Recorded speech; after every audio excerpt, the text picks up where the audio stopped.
Assalamualaikum warahmatullahi wabarakatuh. Waalaikumsalam. Kembali lagi bersama kami di Time Travel. Rahayu dan salam sejahtera untuk kita semua. Amin. Wah, nih, putih-putih ini yang berwarna. Iya, Iya. tumben nih kita lagi meriah nih. Meja isinya. Apa sih Liv itu Liv? Ada sponsor nih Gak usah, ceritanya. ya. Alhamdulillah. Ini apa?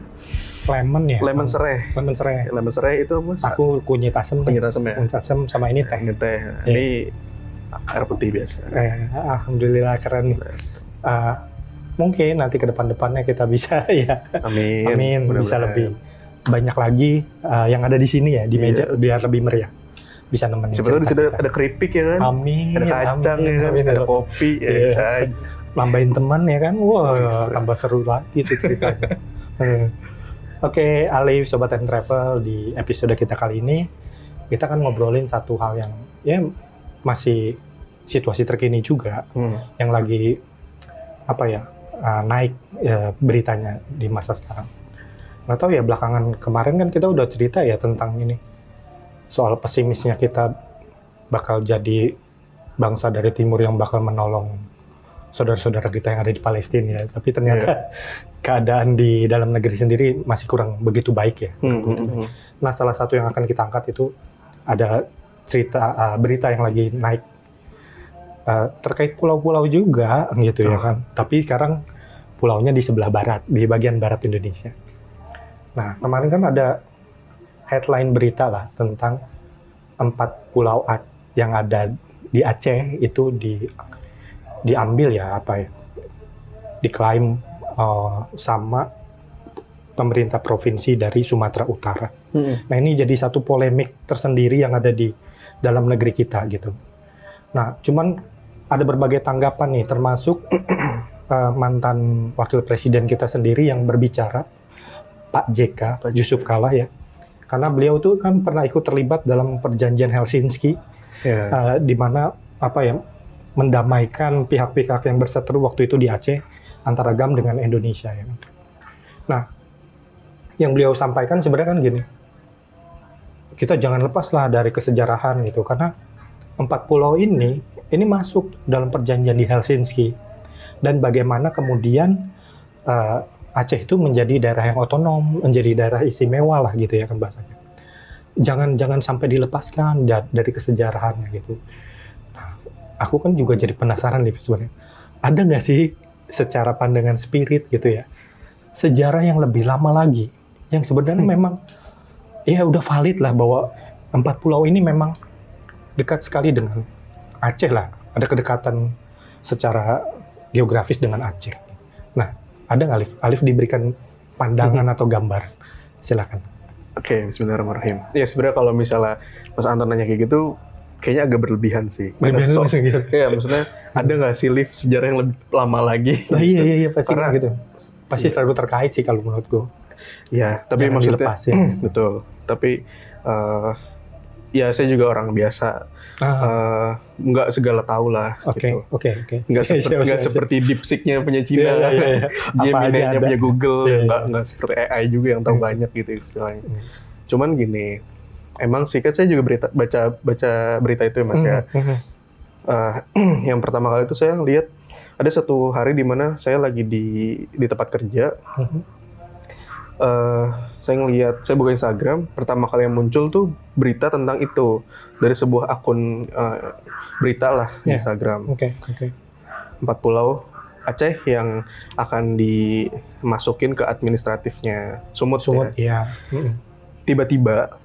Tiba-tiba gini, saya ngelihat atau dikasih lihat ada seorang kakek-kakek di satu tempat yang di situ banyak seperti batu karang. Terus beliau lagi duduk sila, ada tongkatnya, jenggotnya cukup panjang dan udah agak ubanan. Terus di depannya beliau itu udah kelihatan laut lepas.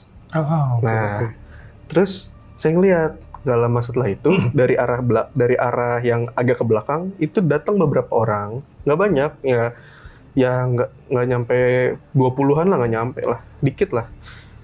Orang beberapa orang kayak masih agak muda, pada datang tuh beberapa kayak mau nyamperin beliau, entah itu kerabatnya, keluarganya, temennya atau muridnya, saya nggak tahu. Mau datang.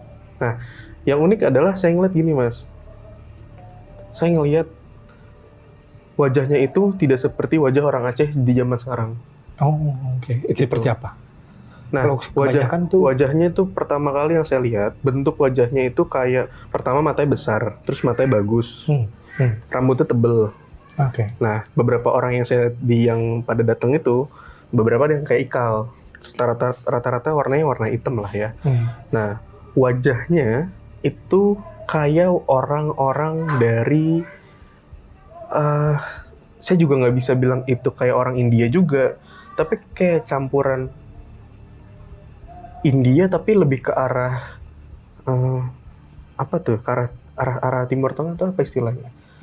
Apa ya waktu itu mas, karena pernah diskusi sama Mas Anton juga. Sebelumnya Mas Anton tuh nyebutin kayak Tamil ya, Liv. Tamil ya betul. Mungkin kayak gitu ya. Karena wajahnya tuh agak berbeda sama orang Aceh di zaman sekarang. Kulitnya warna. Kulitnya kulitnya bersih. Oh, oke. Bukan sawo mateng. Bukan sawo Rata-rata mateng. yang saya lihat kulitnya bersih. Lebih ke arah ya putih-putih bersih gitu ya. Tapi bukan orang bule juga. Oke. Kayak gitulah. Kebayang lah ya, mudah-mudahan bentuk wajahnya kayak orang-orang yang seperti itu. Dan yang mencerikan adalah rata-rata orang-orang yang saya lihat pada waktu itu badannya lebih besar, tinggi dan besar, lebih tinggi dan lebih besar daripada orang-orang Indonesia di masa kini, zaman sekarang. Udah kayak gitu, saya ngerasain mas, hawanya tuh yang saya rasain kok beda ya sama hawa wilayah Indonesia di masa sekarang. Yang pernah saya rasain hawa kayak gitu, itu kayak hawa-hawa di masa-masa belum ada namanya Indonesia. Gitu, kayak Jauh kerajaan? enggak, jauh sebelum itu. Oke. Jauh sebelum yang zaman Majapahit, Zaman masa kosong tuh transisi. Sriwijaya, Samudra Pasai juga kan tua. Iya, tua banget. Tapi rasanya nggak kayak gitu. Hawanya lebih tua lagi. Kayak waktu kita sering angkat episode Sundaland. Wow. Itu hawanya. Hawa yang saya rasain karena apa? Pekat banget mas. Hawanya tuh kuat. Nah, dari si kakek itu juga beliau punya energi yang kuat. Kayak pokoknya gede lah energinya. Bagus tapi rasanya enak, baik gitu. Nah, ketika saya ngelihat pertama kali, beliau tuh merem, terus buka mata itu langsung ngeliat ke laut lepas. Nah, ternyata beberapa waktu setelahnya ada beberapa orang yang datang dari arah wilayah laut itu. Saya nggak tahu dari mana. Sedikit orang. Di antara mereka ada perempuan. Datang tuh kayak buru-buru mas. Ibarat orang tuh kayak lagi lari. Tergesa. Kayak lagi buru-buru mau nyamperin kakek itu. Nah, setelah itu saya nggak tahu ada percakapan apa, ada perbincangan apa, saya nggak tahu. Karena kelihatannya kalau orang kayak mau buru-buru berarti ada sesuatu yang mau disampaikan. Biasanya gitu. Nah, saya pun ngelihat wajah orang-orang yang lagi pada buru-buru itu mau nyamperin kakek itu tidak terlalu mirip kayak orang-orang di kebanyakan Sumatera. Agak beda juga. Bahkan si perempuan itu kelihatan kayak matanya kecil. Saya pikir ini mah kayak orang perempuan oriental. Sipit. Dibilang sipit juga enggak, kecil lah. Kecil. Nah, kulitnya juga bersih. Sisanya laki-laki. Nah, ngomong tentang pakaian yang digunakan oleh kakek itu dan orang-orang yang tadi di belakangnya mau nyamperin ke beliau juga, itu bukan seperti pakaian adat dari wilayah Aceh ataupun Sumatera yang lainnya. Beda. Kainnya beda, bentuk pakaiannya agak beda, warnanya juga agak beda. Nah, udah gitu, saya ngeliat mas, otomatis kan penasaran. Coba deh ngeliat dikit, dikasih izin nggak gitu untuk ngeliat kawasan pemukimannya. Saya ngeliat sedikit. Lah, di situ mas, rumahnya agak beda mas. Bentuk-bentuk bangunannya itu agak beda sama rumah-rumah yang ada di wilayah zaman sekarang ya, Aceh atau Sumatera. Yang terdekat kan Sumatera Utara ya. Itu agak beda mas. Agak beda lah, agak susah dijelasinnya. Tapi di situ memang banyak batu-batuan juga. Tapi memang bagus. tertata dan bagus gitu. Dan rata-rata orangnya besar-besar, lebih besar dan lebih tinggi daripada orang di zaman sekarang. Itu yang betul-betul, ini mah bukan, ini belum Indonesia masa itu. Apa masa yang saya lihat itu? Apakah itu yang kita sering sebut sebagai Sundaland? Atau zaman apa? Saya nggak tahu. Nah, di situ saya sebetulnya nggak banyak melihat yang lain. Cuman rasanya ketika saya ngeliatin situasi itu dan fokus saya tertuju kepada sang kakek tua itu beliau kayak lagi nyimpen sesuatu yang seolah bikin terusik tapaknya beliau. Karena setelah saya ngeliat dari area-area kemasyarakatan itu, ngeliat ke sudutnya beliau lagi, itu beliau tuh berdiri, Mas. Udah nggak dalam. Setahu saya duduk lagi. Iya, setahu saya dalam etika orang beribadah, sembahyang atau tapa, itu kalau udah berdiri berarti udah selesai atau batal. Biasanya gitu kan, orang tahu. Itu berdiri, terus megang tongkat, diem, ngeliat ke arah laut. Gitu doang. Nah, setelah itu,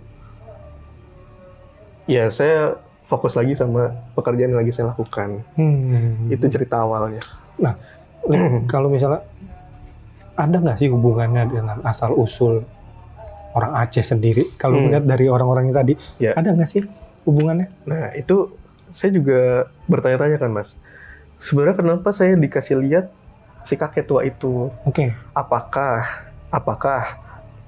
kakek itu ada hubungannya dengan episode Tuan Tapa?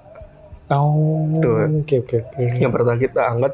Iya, kita pernah angkat, ya betul. Di cukup lama ya, gitu. Kalau nggak salah sama Mas Amin juga deh. Mas Amin tuh pernah bikin sketsanya. Iya kan, gambarnya itu. Nah, saya nggak tahu apakah itu beliau atau bukan. Tapi yang bisa saya rasain cuman tokoh itu, kakek itu punya energi yang serupa dengan beliau yang kita pernah ceritakan sebagai Tuan Tapa, dikenal sebagai Tuan Tapa. Karena pada waktu kita cerita dulu, itu kan lagi keadaan konflik di episode itu. Betul. Ada yang pertempuran dengan naga, dua naga itu kan. Tapi pada waktu itu saya ngelihat itu tidak lagi konflik, cuman keadaannya emang agak tegang kelihatannya. Karena beliau sampai berdiri. Kalau sebelumnya kan tempur, ini duduk terus berdiri. Gitu. Jadi agak sedikit beda hawanya juga. Apakah itu beliau? Ya bisa jadi iya, tapi bisa jadi mungkin bukan juga. Ya wallahu alam, saya nggak tahu yang mana. Tapi yang jelas, apakah itu ada hubungannya juga dengan asal muasal orang-orang Aceh dan sekitarnya? Karena gini, sejauh yang saya pahami, kalau persebaran awal orang Sumatera itu kan dari wilayah Gujarat, dari sebelah sananya lagi. Tamil-tamilan itu. Iya, dan ada campurannya kan, dan ada campuran juga dengan beberapa dari arah Timur Tengah juga. Bahkan ada yang warna biru loh, ininya mata. Di Lok Sumawe ya kalau nggak salah ya. Apa kesininya lagi? Barat, di sisi baratnya, sisi barat Aceh. Nah itu, apakah salah satu jalurnya dari pada masa beliau yang saya lihat? Ya bisa begitu. Kenapa? Karena yang pernah kita ceritain juga, pada masa dulu sebelum menjadi Indonesia, sebelum adanya kerajaan-kerajaan di Nusantara, jauh sebelum itu ada sebuah daratan besar yang dikenal sekarang sebagai Sundaland. Dan di situ kan ada jalur-jalur sutra. Betul. Jalur-jalur yang kita sebut jalur sutra lah, jalur perdagangan sampai dari arah sini, dari arah timur sampai ke arah barat lagi. Nyambung terus ke daratan. Dan itu banyak bersinggungan orang-orang dari luar gitu kan. Ya bisa jadi. Benar-benar, bagian dari cerita beliau itu jadi cikal bakal asal muasal orang-orang Aceh dan sekitarnya. Walaupun secara penampilan karakternya kurang begitu sama dengan Tapi kan gini, saya punya beberapa teman orang Aceh. Jadi kalau diamatin lah ya, kok kayak agak orang Arab, tapi kayak mukanya kayak orang India Oriental juga. Oriental agak jarang Mas kalau Aceh. Mungkin kalau Sumatera Utara masih ada beberapa, Sumatera Barat juga ada. Tapi kalau Aceh lebih ke arah matanya besar, bagus, ininya nih lentik alisnya. Betul. Bagus, terus tebel-tebel ya kan. Ininya bulu matanya lentik, alisnya tebel, rambut tebel. Pokoknya cakep-cakep lah istilahnya gitu. Iya, Terus putih-putih juga kan. Iya. Rata-rata putih, ada juga yang agak somatong, ada yang coklat ada. Tapi cakep lah rata-rata. Ya mungkin ada itu bisa hubungannya. jadi ada hubungannya juga Iya. dengan apa yang terlihat. Iya. Nah, terus kenapa saya ngeliat itu? Saya juga nggak tahu. Saya juga bertanya-tanya kenapa sih? Apakah ada hubungannya dengan situasi yang lagi terjadi di Sekarang. Yang tadi Mas Anton cerita di awal. Gini, waktu saya ngelihat ke wilayah apa tuh laut ya. Iya. Ternyata kalau misalnya istilahnya ngelihat ke dimensi sebelahnya, itu tuh ada sebuah tempat, Mas. Oh ya? Oke. Saya ngeliat gitu. Nggak tahu lah kalau misalnya ternyata ada orang lokal yang teman-teman yang nonton Iya, ini di sana ya. pernah dengar cerita dari orang tuanya, dari kakeknya, atau menyaksikan langsung yang terlihat di wilayah lautan itu sebetulnya ada wilayah yang bukan lautan di alam sebelahnya ya. Dan itu punya jalur. Oke. Di situ ada tempat-tempat tertentu. Di situ ada yang menghuni.